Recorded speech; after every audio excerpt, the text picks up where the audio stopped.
आज पंढरपूर नगर परिषदेच्या सर्वसाधारण सभेमध्ये पाणी पुरवठा विभागातील एका कर्मचाऱ्याचा कथित गैरवर्तनाचा मुद्दा चांगलाच गाजला।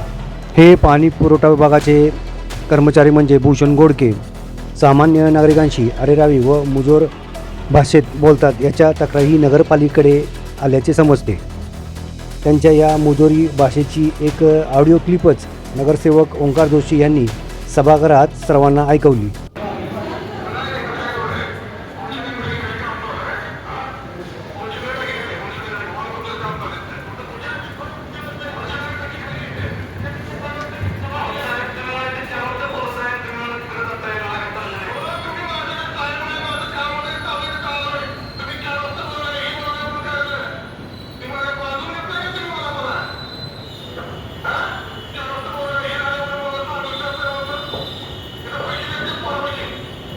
भाषा का तुमची गोडके लोकांनी घर बांधण्याच्या पैशांना आपला पगार होतो सगळ्यांना, त्याची आपल्याला कायमस्वरूपी जाणीव पाहिजे।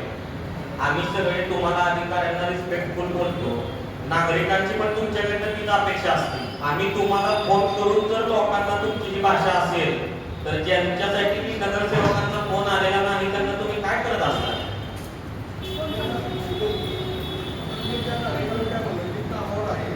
अहो साहेब, तुम्ही कामावर आहे सांगायची बांधून घेतलंय का तुम्ही? मला उंच आवाज करून बोलणं नागरिकांच्या आणि हे काय एकट्या यांच्यावर आता ती तक्रार नाही भूषण, सगळ्यांच्या वरती तक्रार आहे तुमच्याबद्दल। उपनगराध्यक्ष सुद्धा मला असंच तुम्ही एका नगरसेवकांच्या मिस्टरांना बोललेला आता सुद्धा ऐकवलं, त्यांच्याकडे सुद्धा रेकॉर्डिंग आहे सगळं। आता इथे काढण्याची काय गरज नाही, तुम्ही फक्त तुमच्या वागण्यात सुधारणा करा।